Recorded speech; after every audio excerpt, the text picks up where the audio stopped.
Hello, friends, and welcome back to Bay Area Housewife of True Crime, where I like to tell the stories of the real cucuys and lloronas of the world, while also honoring and amplifying the lives of those we've lost. I'm Audrey, a former paralegal turned stay-at-home mom.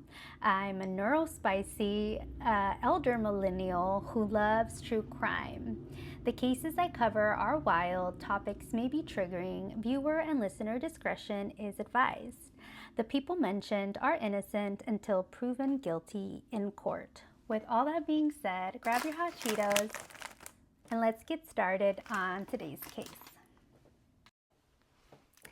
I love a good Disney princess story, but I'm going to tell my daughter about the real-life princess who saved herself, Midsi Sánchez. Almost exactly 8 months after real-life cucuy Curtis Dean Anderson kidnapped Ziana Fairchild, he kidnapped Midsi Sánchez, and she miraculously managed to escape. Midsi and Ziana only lived 2 miles away from each other.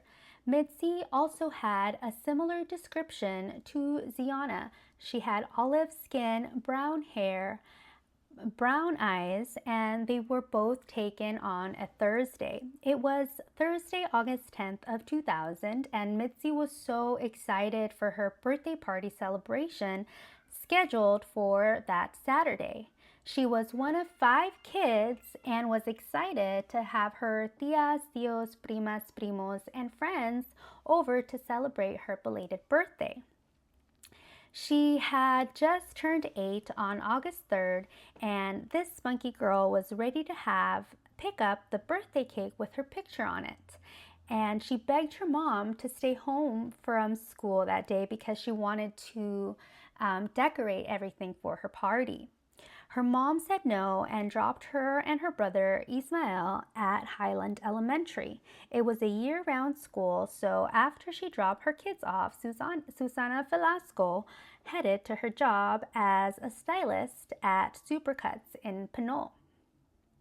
And an August 12, 2000 Contra Costa Times article stated that Midsi was practicing the Selena song she was going to perform for her guests at her party. And when I read this, I almost broke out in tears and laughter because I too would perform Selena Quintanilla songs to anyone and everyone who listened.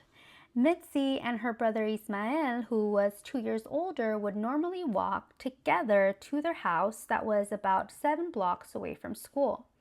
She was only 1 block away from her home with her brother not far behind when she saw a man looking at her through his rearview mirror, parked in his 1984 Oldsmobile Forenza on the corner of Nebraska and Shasta Street in Vallejo, California. The man got out of his car, opened the passenger door, and asked Midsi if she could help him get some tape that he dropped on the passenger side of his car. He told Midsi that he had broke his hip in a motorcycle accident and could not reach it. So Midsi is a good person and she agreed to help him. As soon as she reached for the tape, he grabbed her, put his whole weight on her, covered her mouth so no one can hear her screaming. Scared shitless, she peed her pants. This real-life cucuy pushed her down to the floor of his nasty car, parked at a nearby store called Yardbirds, similar to a Home Depot.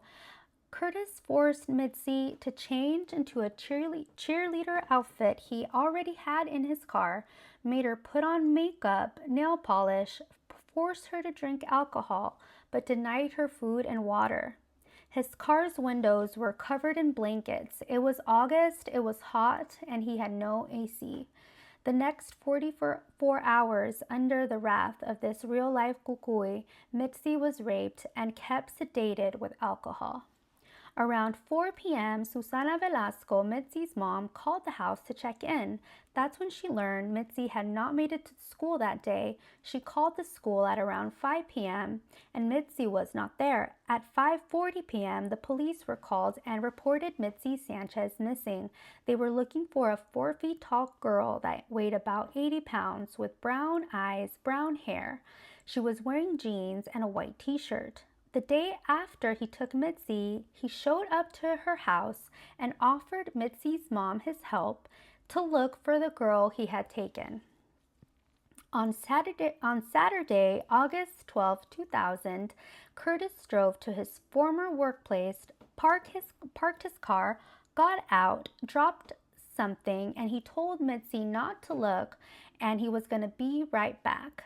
A former co-worker, Thomas Flores, told reporters that Curtis showed up at the American Network building in Santa Clara, about 70 miles away from Vallejo, asking for money and a heavy-duty plastic bag. American Network Company is a company that delivers airlines' lost luggage to their rightful owners. Thomas gave his friend Curtis $2 and a plastic bag. While Curtis chopped it up with his old work buddies, Midsi looked to see what Curtis had dropped, and on the floor of his filthy car, she saw a set of keys. Smart, brave Midsi quickly realized this was her opportunity to grab the keys.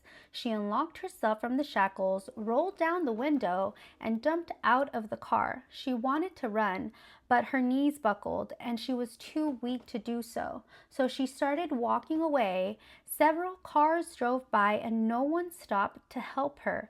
She looked back and saw Curtis coming out of his former work building.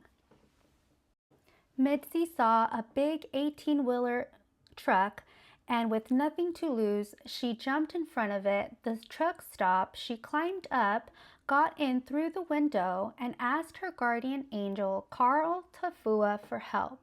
Carl Tofua is a Samoan family man who was not intending to go to work that day because it was his son's birthday and they were going to have a party. When he got called into work, he accepted as it would be a short shift and would be able to make it in time back to enjoy the party a little bit. My name is Midsi Sánchez. I have been kidnapped from Vallejo. Here he comes. He's going to kill me, she explained. Carl Tafua recognized Midsi from the news and called in Curtis Dean's license plate through his work radio. Curtis Dean Anderson saw Midsi rescuing herself and drove away. He stopped at another former coworker's mobile home in San Jose and asked if he could park his car there, telling her, "The less you know, the better you are." Despite this, the woman allowed Curtis to park his car there. Within a matter of hours, he would be arrested. On Saturday, August 12, 2000, at 11:30 a.m., Vallejo police received the call that Midsi had been rescued herself from Santa Clara.